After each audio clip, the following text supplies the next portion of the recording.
هذا سؤال عبر الشبكة. ما رأي فضيلتكم في من يقول في شرح كتاب الإيمان من صحيح البخاري بأن الإيمان ينقص حتى يبقى ذرة من إيمان، أو يحصل إلى أدنى مثقال ذرة من إيمان؟ وما رأيكم في من يقول في شبكة إسحاق بأن لا يوجد في إسناد صحيح عن الأوزاعي ولا إسحاق بأن الإيمان لا يبقى منه شيء؟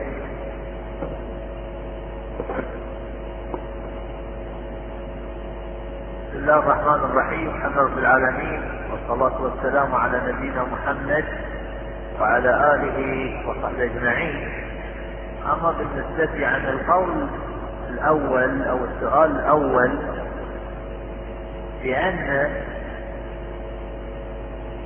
الإيمان ينقص حتى يصل إلى أدنى مثقال ذرة من إيمان، أو ينقص حتى يبقى ذرة من إيمان، فهذا القول مخالف لاعتقاد السلف الصالح رحمهم الله تعالى، ومخالف لعقيدة أهل السنة والجماعة في مسألة الإيمان أو في هذه المسألة، لأن ثبت في الأسانيد الصحيحة عن السلف بأن الإيمان قول وعمل يزيد وينقص، فينقص وينقص حتى لا يبقى منه شيء. وهذا القول ثبت عن إسحاق بن راهويه رحمه الله تعالى، وإسحاق ابن منصور وابن عيينة وغيرهم، كما سوف يأتي ذكر ذلك. وهذا القول كذلك رد عليه علماء أهل السنة والجماعة في هذا العصر، وبينوا ووضحوا هذا الاعتقاد المخالف لاعتقاد أهل السنة والجماعة، وأن هذا القول قول المرجئة.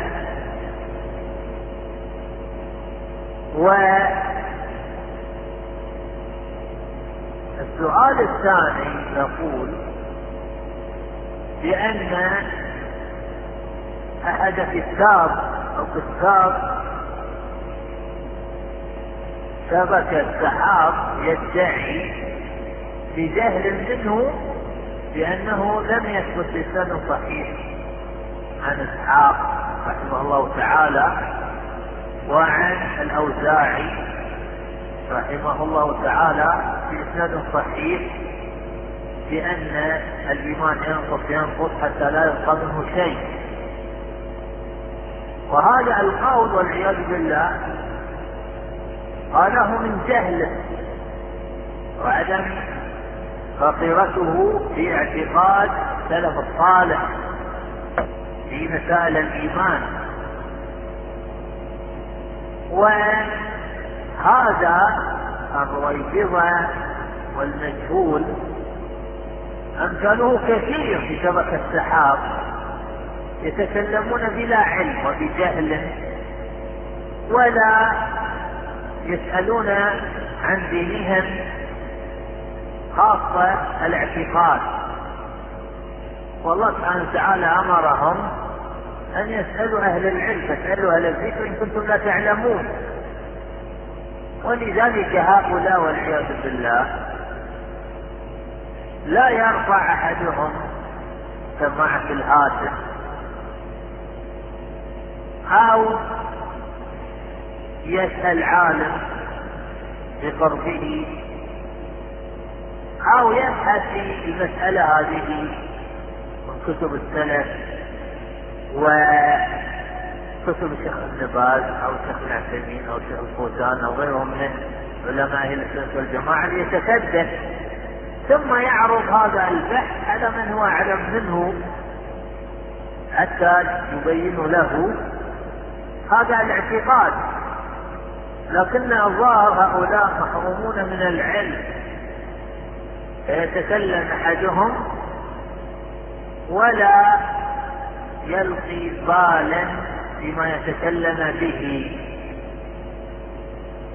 والذي يتكلم بلا وزن ولا بلا أي شيء من العلم فهذا عليه مسؤولية أمام الله سبحانه وتعالى، ويأثم على ذلك إذا لم يتب إلى الله سبحانه وتعالى. وهذا الأمر الذي خاض فيه هذا وأشكاله في شبكة السحاب أمره عظيم، وهو من الأصول وهو من مسائل الإيمان. والسلف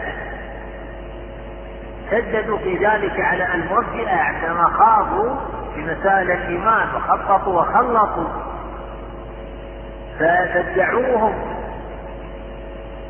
وحذروا منهم وأجروهم وردوا عليهم، فطاح عليهم السلف من كل مكان وبينوا أمرهم. وهؤلاء والعياذ بالله يخوضون في مسائل الإيمان كما يخوض المرجئة والعياذ بالله. فلذلك طاح عليهم علماء أهل السنة والجماعة من كل مكان، فردوا عليهم وحذروا منهم وبينوا خطأهم في مسائل الإيمان، لأن هؤلاء يستحقون ذلك وهم معاندون إلى الآن. فكل يوم يخرج لنا رجل في كلام مخالف لكتاب الله وسنة النبي صلى الله عليه وسلم في مسائل الإيمان، ومخالف لمنهج السلف الصالح في مسائل الإيمان. فلما خطط هؤلاء تبين أمرهم علماء أهل السنة والجماعة، وهؤلاء يستحقون ذلك لأنهم معاندون كافرون، ولا يريد أحدهم أن يتوب ويرجع عن هذا الاعتقاد. بل هؤلاء قاموا يخرجون لنا في كل يوم بشبهة من شبه القول.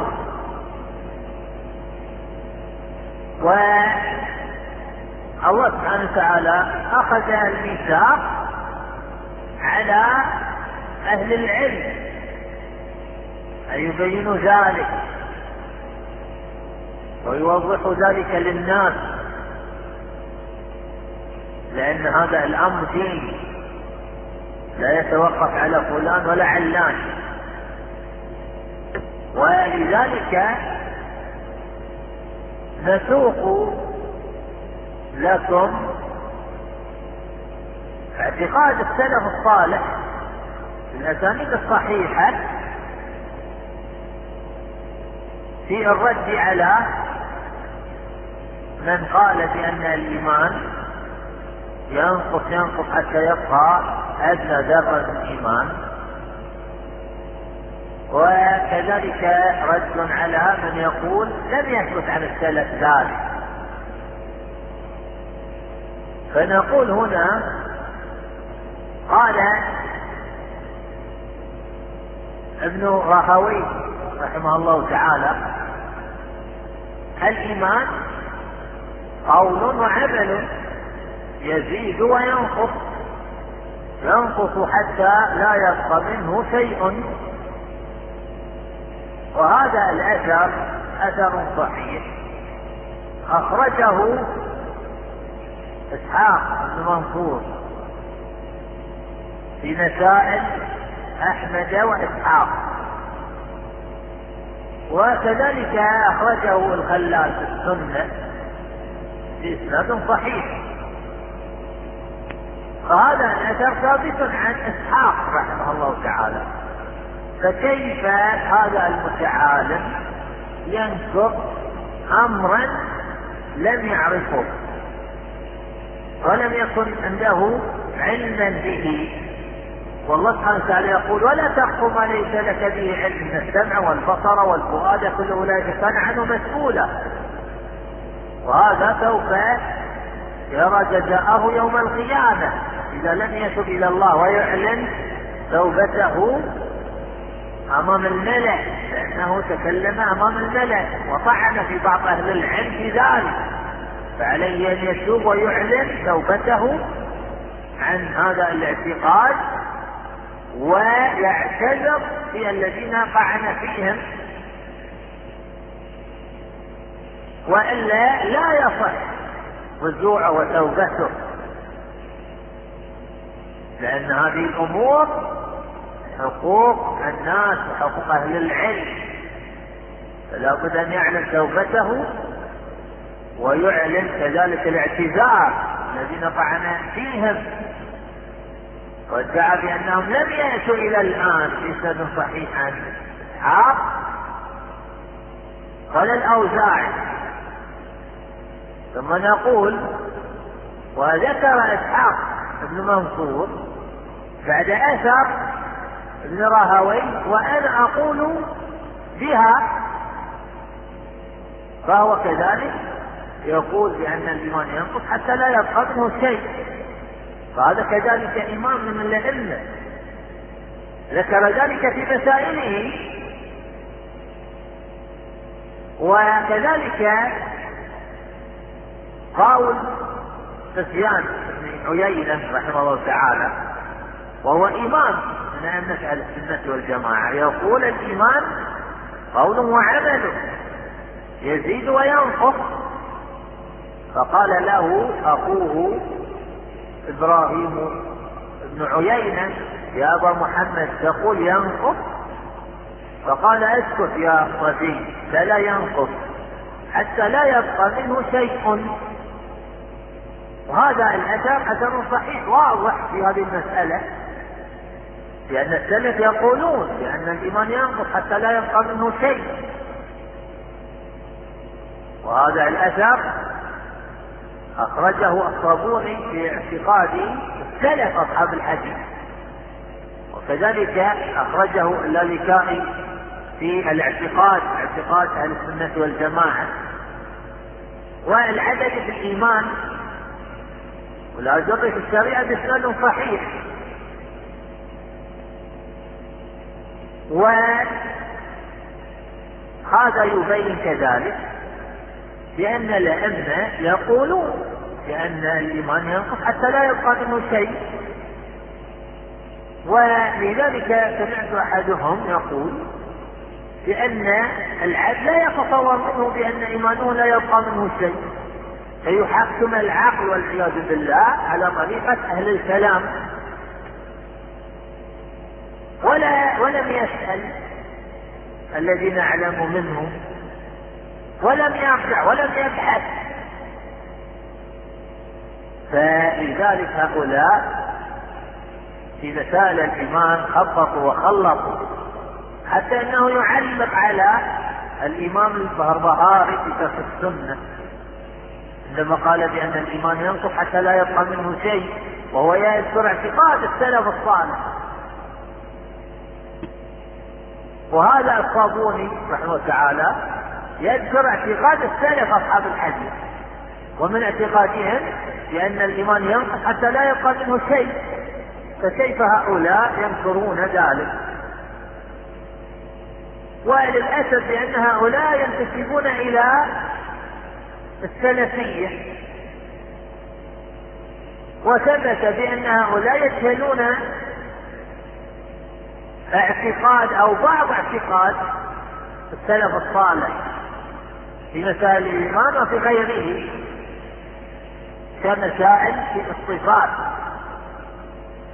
ويجعلونها من المشكل ومن المتشابه، وبتركها. وألا السلف الصالح بينوا ووضحوا وفسروا هذه الصفات ووضحوها.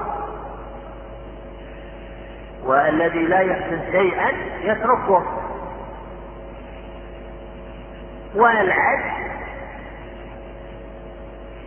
مهما يكون عنده من العلم لعله يجهل شيئا، فعليه أن لا يخوض فيه إلا بعلم، وإذا لم يعلم يقول لا أدري كما فعل السلف،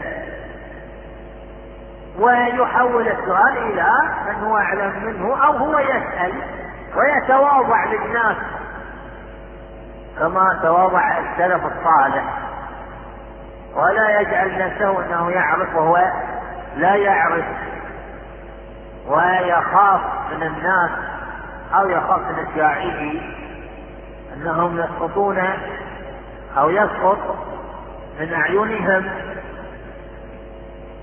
فلذلك على أهل الإسلام أن ينتبهوا لذلك.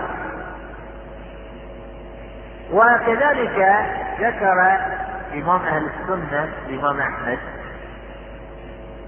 رحمه الله تعالى عندما قيل له كان ابن المبارك يقول عن الإيمان يزيد ولا ينقص، فقال كان يقول الإيمان يتفاضل، وكان سفيان يقول ينقص حتى لا يبقى منه شيء.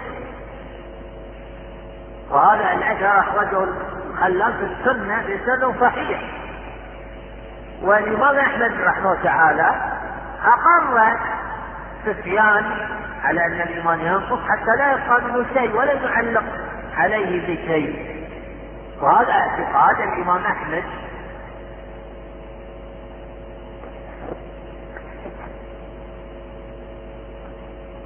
وكذلك ذكر ابن أبي يعلى في طبقات الحنابلة عن الإمام أحمد رحمه الله تعالى عندما سأله رجل عن زيادته ونقصانه يعني الإيمان، فقال رحمه الله تعالى يزيد حتى يبلغ أعلى السماوات السبع، وينقص حتى يصير إلى أسفل السافلين السبع. هذا اعتقاد الإمام أحمد الذي يدعي هؤلاء بأنهم يتبعونه ويأخذون بأقواله، بل هؤلاء يدعون بأنهم يأخذون بأقاويل السلف، وهذه هي أقاويل السلف في مسائل الإيمان. فلماذا لم يأخذوا بذلك؟ وهذا في الحقيقة من الكبر على الحق وبطر الحق وتركه وعدم الانقياد لله ولا الرسول صلى الله عليه وسلم ولا لاعتقاد السلف الصالح وعدم التسليم. وبين الزهري على الناس أن يسلموا للسنة، وبين السلف كذلك أن يسلموا للكتاب والسنة. وبين الإمام مالك كما نقل عنه اللالكائي في الاعتقاد وغيره بأن العالم لا يكون عالما إلا إذا كان عالما بمن مضى من السلف، أي من أقاويل عارف في أقاويل السلف. ولذلك ذكر البربهاري رحمه الله تعالى في كتابه شرح السنة والإيمان بأن الإيمان قول وعمل، وعمل وقول ونية وإصابة، يزيد وينقص، يزيد ما شاء الله وينقص حتى لا يبقى منه شيء. هذا الذي بينه الإمام البربهاري رحمه الله تعالى هو اعتقاد السلف. والعجيب بأن أحد هؤلاء يعلق على هذا الكلام بأن هذا الكلام لا يعقل، بأن العبد لا يبقى منه شيء من الإيمان، فيحكم عقله ويورث. الأصل في ذلك بأن العبد السلف الحق يسلم في أقاويل السلف، خاصة في الاعتقاد، لأن السلف لم يختلفوا في الاعتقاد ويجمعوا على الاعتقاد في أشياء كثيرة كما بيناها كثيرا. فلذلك هؤلاء خططوا وخلطوا، والأصل أن يرجع هؤلاء إلى العلماء ويسألوهم عن دينهم، وهؤلاء يدعون بأنهم يرجعون إلى العلماء، لكن ثبت بأن هؤلاء لم يرجعوا إلى العلماء، بل هؤلاء يرجعون إلى أنفسهم وعقولهم وما شاءوا يرجعون إليه. فلذلك الرجوع إلى العلماء يريد حقيقة وتطبيق، وإلا لو رجع هؤلاء إلى العلماء لما وقعوا في هذا الخط والخلط في مسائل الإيمان.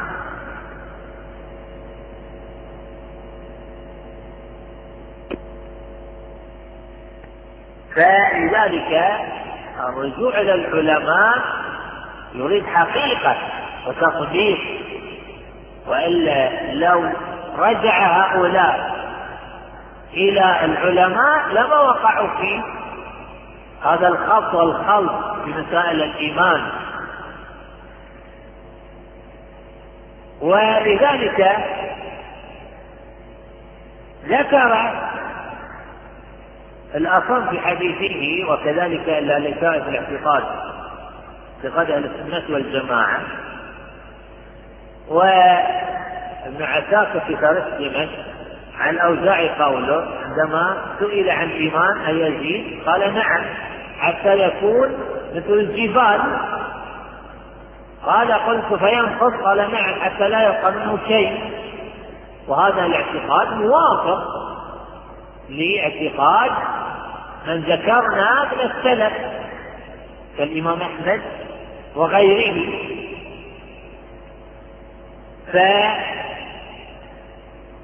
فلذلك هذا مشهور عنهم،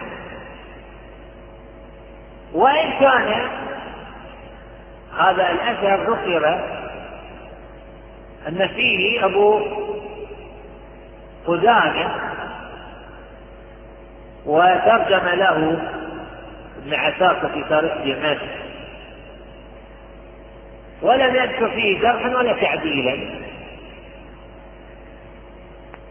لمثل هذا يصلح فيه الشواهد، وهناك آثار كما بينا تشهد له. ومن هنا نعلم بأن الأوزاعي هذا اعتقاده، فليأتي هؤلاء ما ينفي ذلك، لأن السلف إذا قالوا قولا في الاعتقاد يجمعون عليه.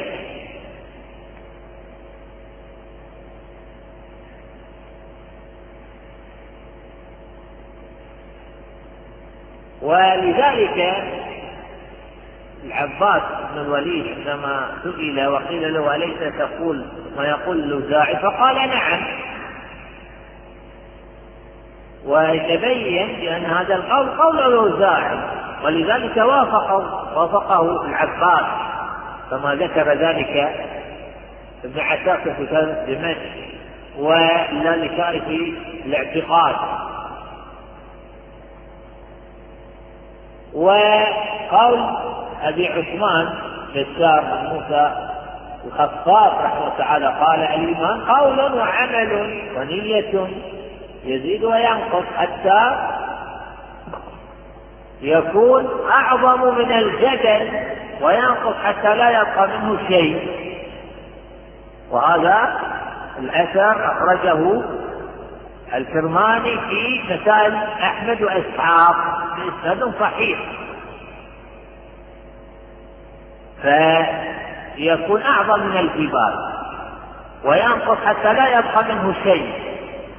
هذا يتبين بأن اعتقاد السلف هذا الاعتقاد بأن الإيمان ينقص حتى لا يبقى منه شيء، وهؤلاء يقولون بأن الإيمان ينقص حتى يبقى منه ذرة من الإيمان، وفهموا الأحاديث بذلك على فهمهم الخاطئ. ولو رجع هؤلاء إلى أقاويل السلف لفهموا الاعتقاد الصحيح في ذلك. وذكر الثعلبي في تفسيره كذلك عن الإمام علي بن المديني عندما سئل عن الإيمان فقال قول وعمل ونية. قلت ينقص ويزداد؟ قال نعم يزداد وينقص حتى لا يبقى منه شيء. هذا القول واضح من ابن المديني رحمه الله تعالى. وكذلك قال عثمان بن سعيد الدارمي وسألت عمر الواسطي عن الإيمان فقال مثل ذلك كما ذكر الثعلبي في تفسيره. وهذا الذي بينه الدارمي في كذلك واضح. وكذلك قول ابن منده في كتابه الإيمان ذكر خبر يدل على أن الإيمان ينقص حتى لا يبقى في قلب العبد مثقال حبة خردل، ونجاهد بالقلب واللسان واليد من الإيمان. فيبين كذلك ابن منده في كتاب الإيمان هذا الاعتقاد، اعتقاد السلف في ذلك، وأن لا يبقى في قلب العبد مثقال حبة من خردل. وهؤلاء لا يبقى مثقال حبة من خردل، هؤلاء يخالفون اعتقاد السلف في مسائل الإيمان. ولذلك يتبين بأن هؤلاء أخطأوا في ذلك ولم يصيبوا بما قالوه هذا. وصلى الله وسلم على نبينا محمد وعلى آله وصحبه أجمعين.